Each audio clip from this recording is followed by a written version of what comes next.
Okay, great. I was just waiting for the note there to say that I've started recording. So welcome everybody. My name is Zach Stone. I am the Senior Director of Data Analysis for Special Populations on the data team in the Office of Districts and Schools. I'm here with Adam Rollins, who is the IDA Data Manager, also on the data team, and he'll be helping out monitoring the chat today and answering any questions. So today's presentation is about APR indicators 8 and 11, which fall into the general supervision category on the annual performance report. Make sure she's not dying or anything. And if you could please make sure that you're muted as you enter the meeting, I would appreciate it. Thank you. So with this first slide, I just want to start by showing the three main priorities of Tennessee's strategic plan, Best for All. I know that many of you, if not all of you, are familiar with these already, so I'm not going to spend too much time on them. But I do want to frame the work that we do in the Office of Districts and Schools, and in particular on the data team. As you may know, our team manages the EdPlan or EasyIP system, a tool that allows educators to work closely with student data with the ultimate goal of ensuring that students have access to high quality education no matter where they live, and also ensuring that all schools can be well equipped to serve the academic and non-academic needs of all students. We are also on the data team responsible for collecting, analyzing, and reporting annual performance report or APR data that provides districts with an understanding of how well they are implementing Part B of IDA, which in turn informs the work they do within their districts and schools. So I just wanted to start by making that brief connection. Before I move on to the agenda slide, I just want to give a quick overview of APR local determinations. IDA requires that states monitor the implementation of IDA in each LEA. In Tennessee, we monitor LEA implementation of IDA on 14 different indicators. Many of those are compliance indicators, which have targets that are set by the federal government. These targets are typically either 100% compliance or 0% out of compliance. We also have results indicators, which are selected by the department. Also, those targets are set by the department.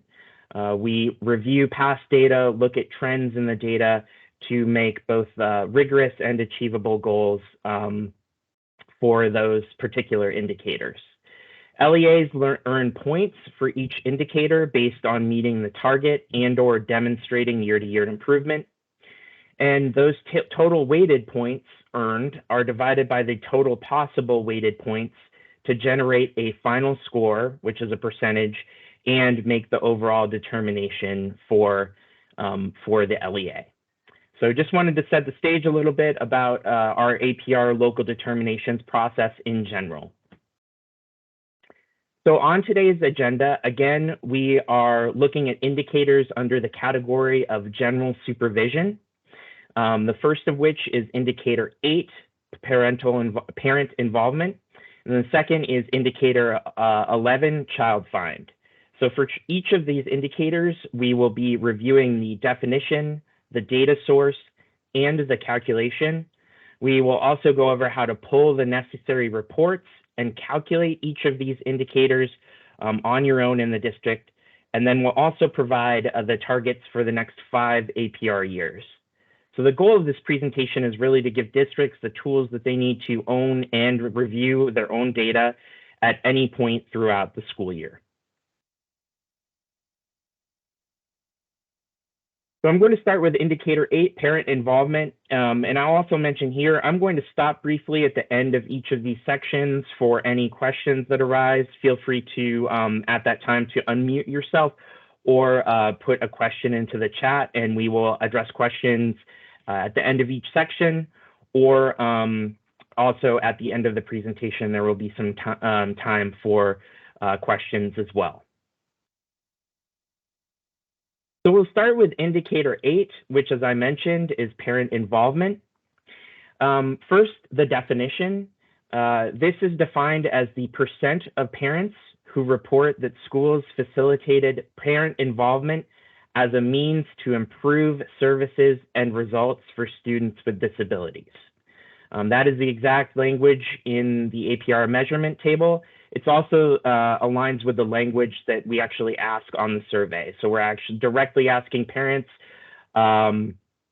if the school has facilitated parent involvement as a means to improve services and results for students with disabilities. The data source is the APR Indicator 8 Parent Survey, which is administered by the department annually between February 15th and May 15th.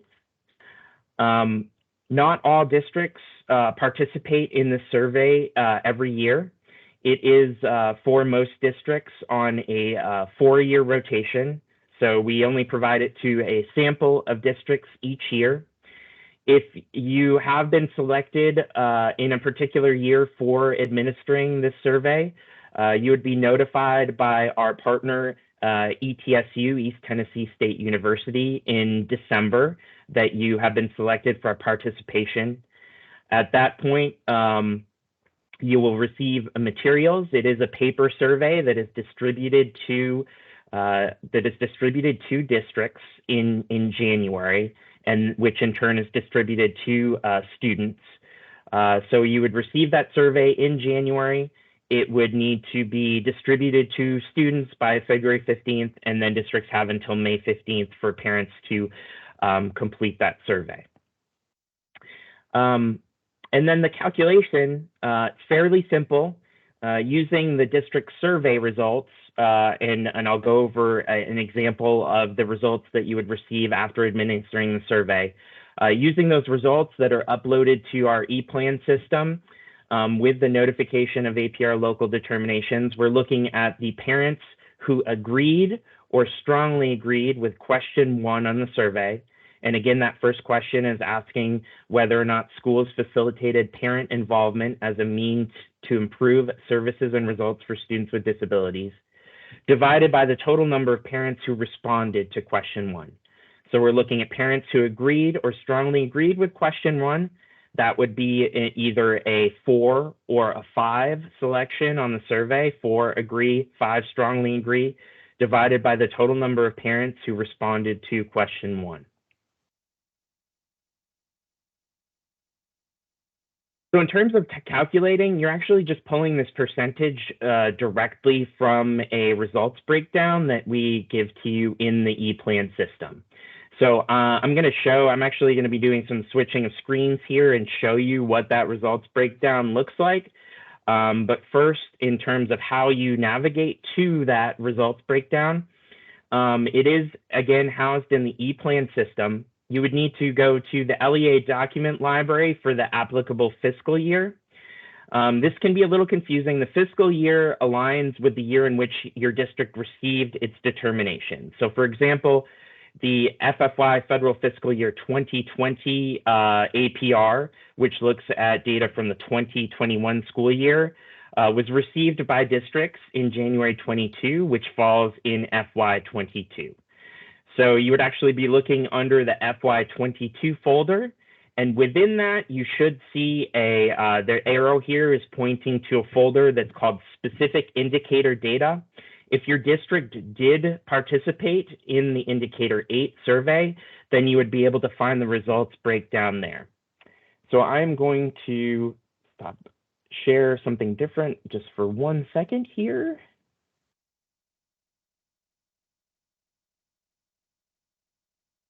So this is just an example of what that results breakdown looks like. I have pulled out all of the other data except for that one relevant question.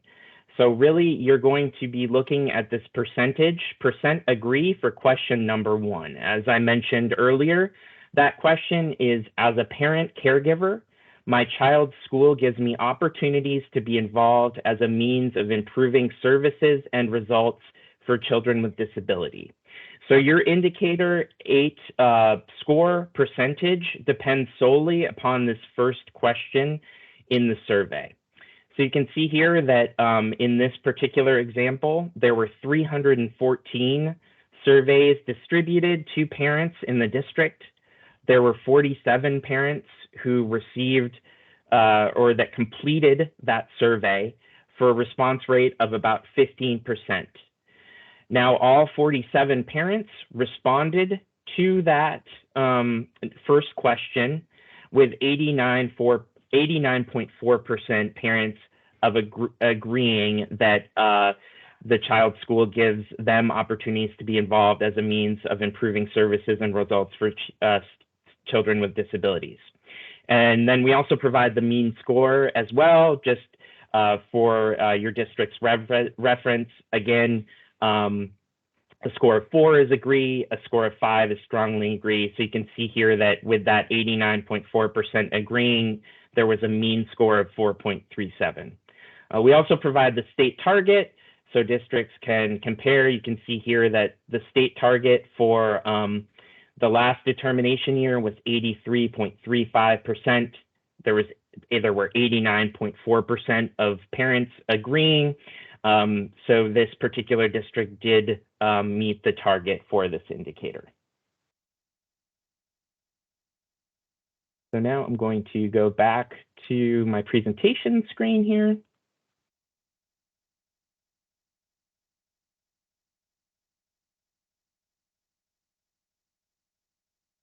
Okay, so thank you for bearing with me there. So let's take a look at the targets over the next 5 years. So the target for the 2021-2022 determination year, meaning this past school year, will be 89.30% or more. And you can see that it goes up from there. We did have sort of an anomalous year last year coming off the pandemic. So this 83.35% actually represents the baseline. That was our actual state performance. In looking at those trends over longitudinally in the past, we did see that results typically are more in the high 80s to lower 90% range, which is why you see a more significant jump between the 2021 and 21-22 determination years. But that target for the next year is 89.3% or more, and then it increases by about 3/4 of a percentage point moving forward over the next 5 years. So that is the last slide of the parent involvement section. I will open it up if anyone has any questions about Indicator 8 at this time. Let me check to see if there's anything in the chat. I don't see anything in the chat.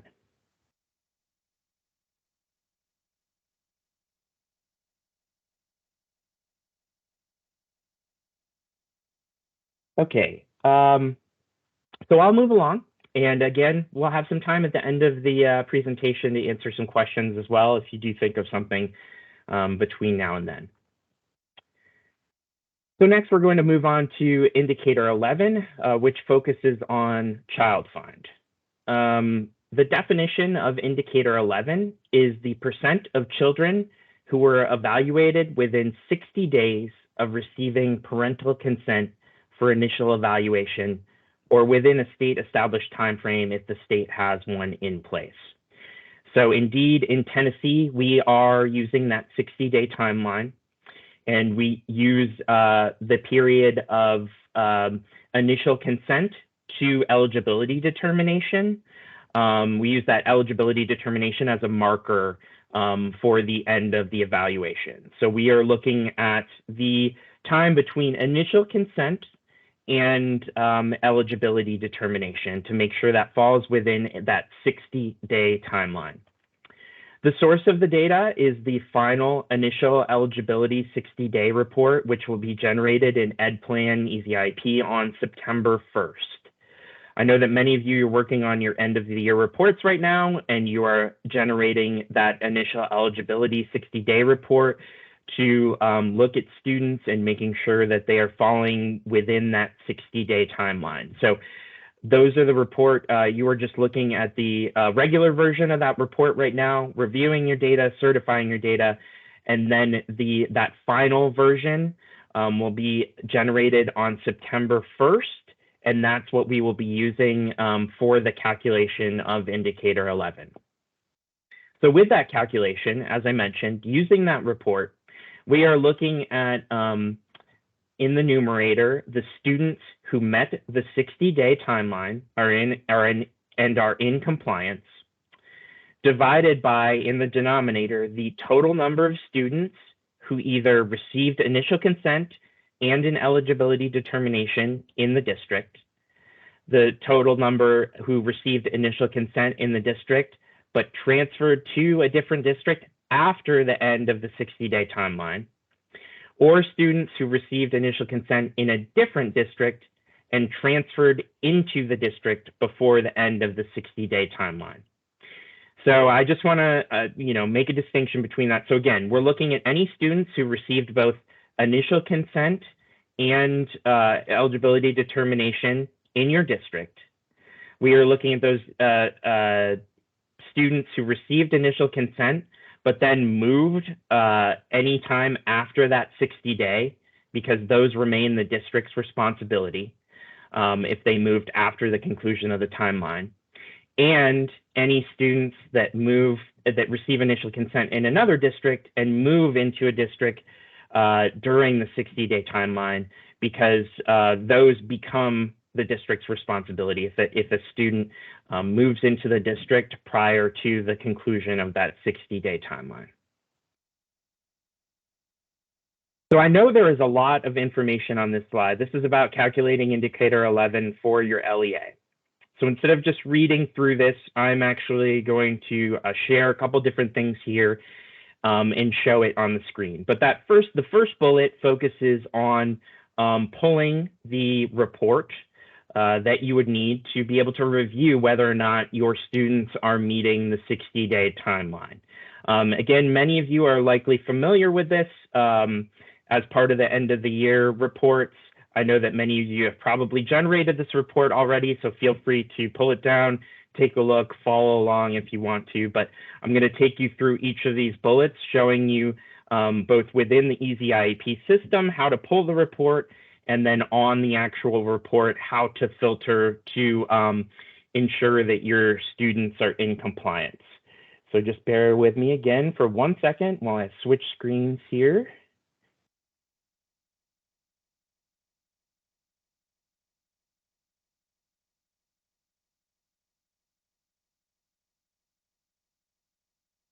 Okay, so first, this is the reports section of Easy IEP. Again, this is under the school system tab. I'll just show you here. So you go to, and I guess I timed out a bit there. So if you go under the school system and then click on the reports tab, you would see all of the reports that are available to your district. Under the miscellaneous tab, you would want to find that initial eligibility 60-day report. It's an Excel report. You would click on that. I'm going to use as an example what we are doing for the end of year reports. So we are looking at that period. We're looking at the reporting year of July 1st, 2021 through June 30th, 2022. Now, there's a couple other selections that you would need to make here that are important. You want to make sure that you're only showing students with initial consent within the above date range. That's what the APR is looking at. They're looking at any students that received initial consent during the reporting year. So we want to make sure that we select that.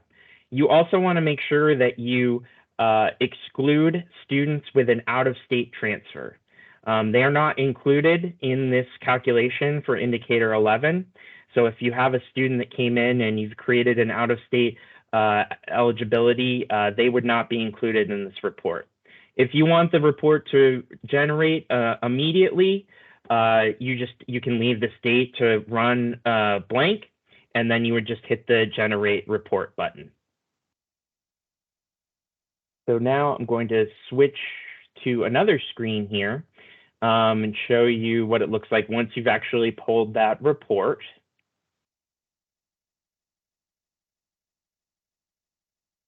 Okay, so here we have another example report that I have created myself. I pulled all of the information out of this report except for the columns that are relevant to calculating your indicator 11 performance. So this is what the report looks like. Of course, you would see other information populated in these other columns. But again, I've pulled that out and just left in what's relevant for what you need to be doing to look at and calculate your indicator 11. So the first thing you would need to do with your report is click on this column with click on this row with the column headers and filter that column. So you would go to the sort and filter here. And then what you want to be looking at is to identify students who did not meet that 60-day timeline and are out of compliance. You would first want to start by looking at this days to eligibility column here. That is students who had eligibility determined and the amount of time it took from the initial consent to the eligibility determination to do that. So you would want to look at that column and filter for what I do is usually click all out and then select any students that are 61 days or more. Because if they are 60 days, they're in compliance. So it'd be 61 or greater. So I see that I have 2 students that are greater than that. I have those students filtered as being above the timeline. And then the next thing I'm going to do is move over to column X here and be looking for an approved date for the timeline extension. Now, if a student is over 60 days, but they have an approved timeline extension, then they would be in compliance. So what you want to make sure is that you filter for blanks here, meaning they don't have a timeline extension, an approved timeline extension.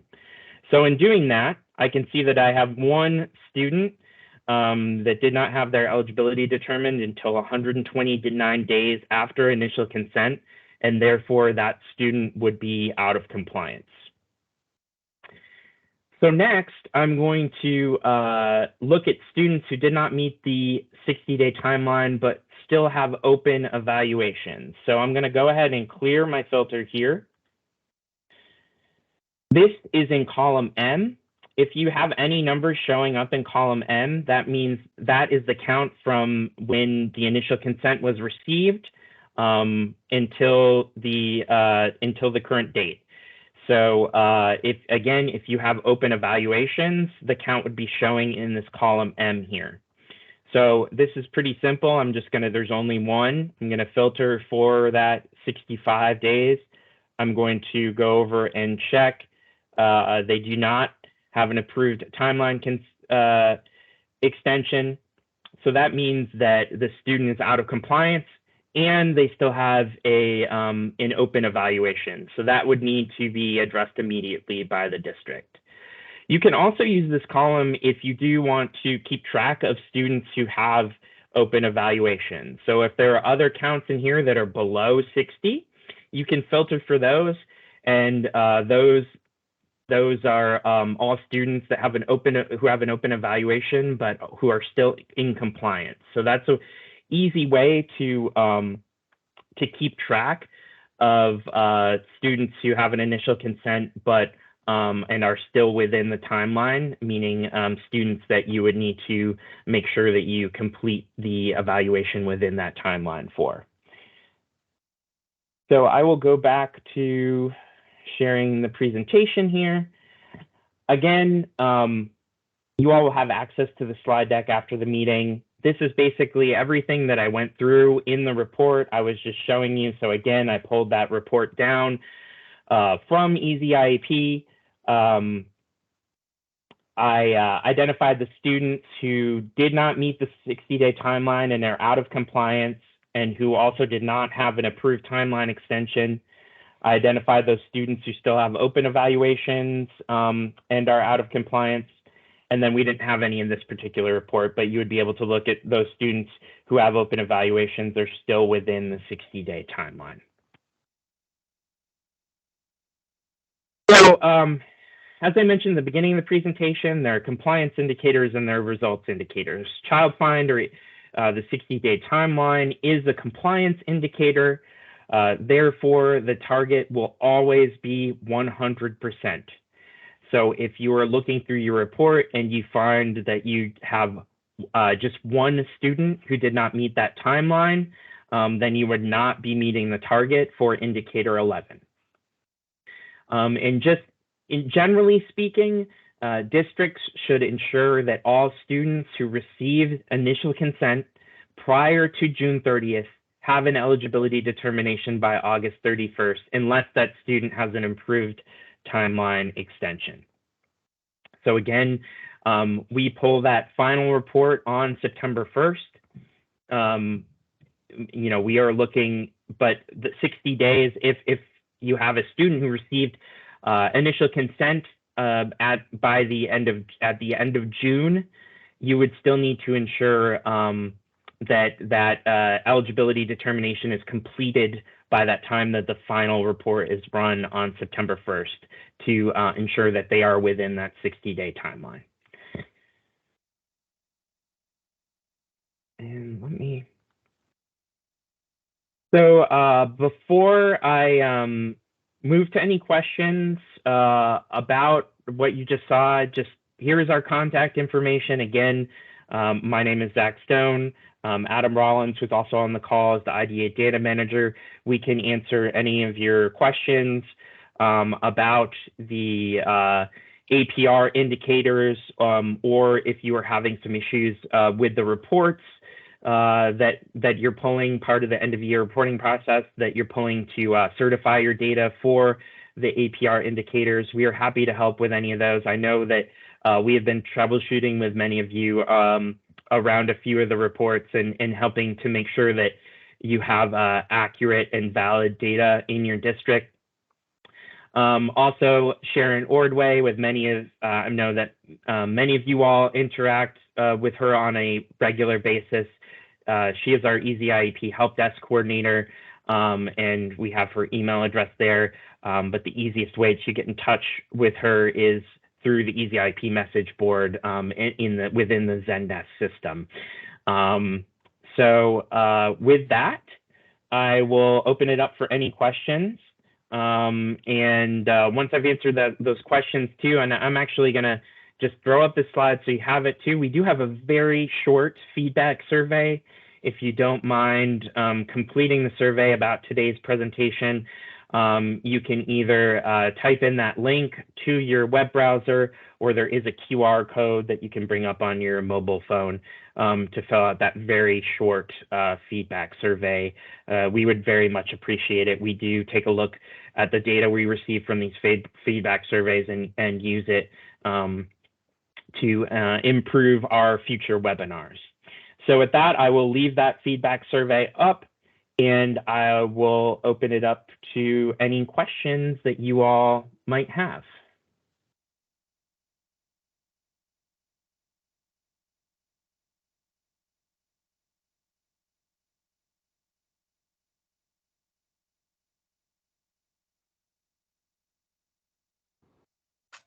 Hey, Zach. Yes. This is Cheryl Riley, Franklin Special. Hi, Cheryl. How are you? I'm doing well. I have a question regarding indicator 8. Okay. I know you guys stopped receiving survey responses earlier this month. Am I correct? So for indicator 8, we ask that those be completed by parents between February 15th and May 15th. We try to make sure that they are being completed during the school year so that parents have an opportunity to do it then. I do indicator 14, the post-secondary surveys, I know that those are being completed now and collected at this time. But for indicator 8, the parent survey, that is administered during the school year with a deadline of May 15th. Okay, I had inquired earlier, I guess earlier this summer, and I forgot who I communicated with, but they shared that it officially closed at the end of the summer, where they would completely stop taking any responses. So our official deadline is May 15th, but we will continue. We do continue to receive. We do continue to receive and accept survey responses a little bit past that deadline. Okay, great. With that information, will we receive updated results if any other surveys are received after that? Yeah, so we analyze the results in the fall to prepare for the annual performance report. So we do try to make sure that we have received all our responses at that time. All right, perfect. Thank you. Sure.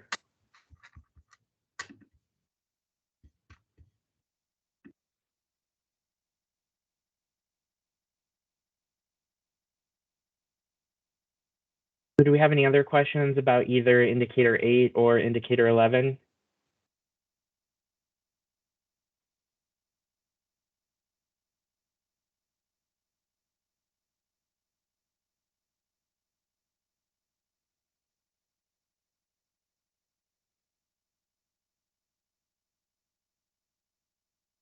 Well, I'm going to hang on here for a few more minutes.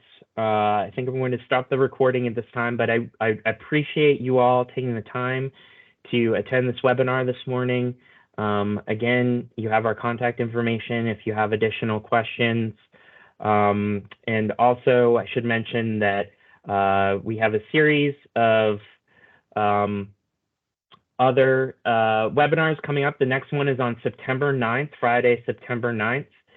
And all of those dates and times and links to the webinars are in the special education planner that's available on the TDOE website. Adam, can you throw the link into the chat, please, if you don't mind? I'm going to go ahead and stop the recording here.